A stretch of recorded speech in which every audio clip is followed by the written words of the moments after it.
Bonjour et bienvenue sur la chaîne YouTube de Prévol Parapente. Dans cette série, on va aborder les aspects un peu plus théoriques de compétences du pilote. Donc il s'agit pour gérer sa sécurité, mais aussi pour voler de façon performante. Donc ça s'adresse au niveau brevet de pilote, ça devrait même s'adresser au niveau de brevet de pilote initial, et ça va jusqu'au brevet de pilote confirmé. On va partir des savoir-faire du pilote en ascendance, ça va nous permettre de redéfinir un peu cet ensemble de compétences. Donc au cours de la série suivante, on va aborder tout un thème qui va parler du pilote. C'est quand même l'axe central, c'est nous qui pilotons, donc on va essayer de prendre soin de nous et voir un petit peu comment on fonctionne pour pouvoir se mettre en sécurité et voler de façon performante.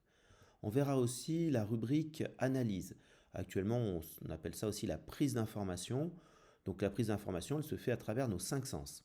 Premier sens, le principal, c'est le visuel. C'est notre sens de l'observation, de déceler des informations à travers, par exemple, les autres pilotes, les nuages, le lac, un lac, hein, ça nous donne un peu les risées. Donc toutes ces formes d'observation vont nous permettre de prendre de l'information visuelle. On a aussi de l'information euh, kinesthésique, c'est-à-dire les variations de pression qu'on a au niveau du bassin, du dos, donc au niveau de la sellette, et les variations de pression qu'on peut avoir au niveau des bras, que ce soit lorsqu'on pilote avec les commandes, mais aussi lorsqu'on pilote avec les élévateurs. On va avoir aussi des déséquilibres, donc on pourra aussi parler du sens de l'équilibration, parce que ces déséquilibres nous donnent des informations sur la masse d'air. L'autre sens qui est assez important chez nous, c'est l'ouïe, parce qu'on a souvent un instrument qui s'appelle un variomètre, et donc ça nous donne des informations auditives. On aura aussi des informations auditives à travers la radio lorsqu'on communique avec nos collègues. Ensuite, il reste deux sens. Le sens de l'odorat. Alors ce sens-là, il peut marcher, il nous donne des informations sur les ascendances. Certaines ascendances dans les Alpes du Sud, au niveau de Moustier par exemple, on peut avoir des odeurs de lavande et on peut aussi avoir des ascendances un peu moins agréables avec des odeurs de fumier. Donc voilà, on sait directement d'où vient le thermique. Donc ça, c'est des informations qui nous aident à voler et à être performants. On a une dernière information sensorielle qui est le goût.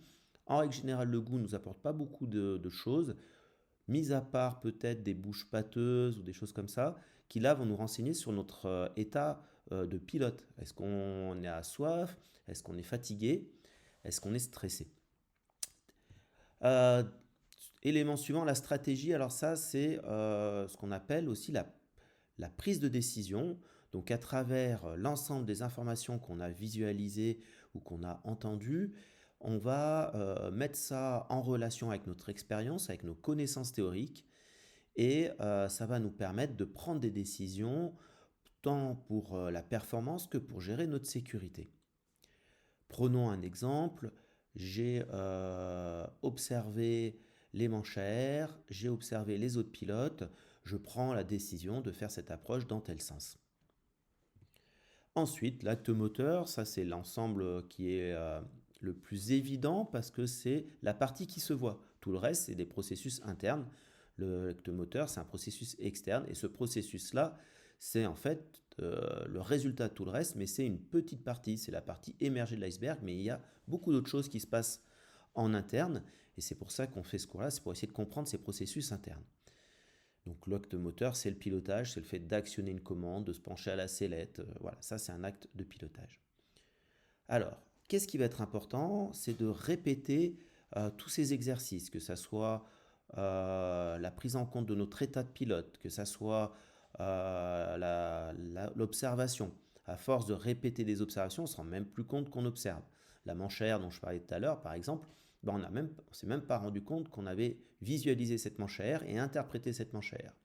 La prise de décision de faire une PTS ou une PTU, eh ben pareil, elle s'est faite de façon automatique parce qu'en fait on a répété un certain nombre d'atterrissages et ces processus sont rentrés dans la sphère automatisme.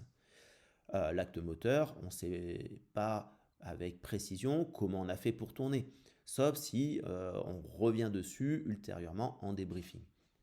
Donc ça, ce sont des processus qui permettent d'augmenter nos performances de pilote parce que ça va nous permettre de laisser de l'espace pour d'autres tâches à partir du moment où c'est automatisé.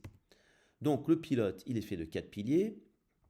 on va dire, nos savoir-faire, donc notre compétence de pilote, qui on est, comment on est, dans quel état on est, notre capacité à percevoir notre environnement, donc à prendre des informations à travers nos sens, la prise de décision, la capacité à décider, donc d'avoir cette expérience qui nous permet de remettre dans un contexte qu'on connaît, ou des connaissances théoriques qu'on a eues qui vont nous permettre de prendre une décision cohérente.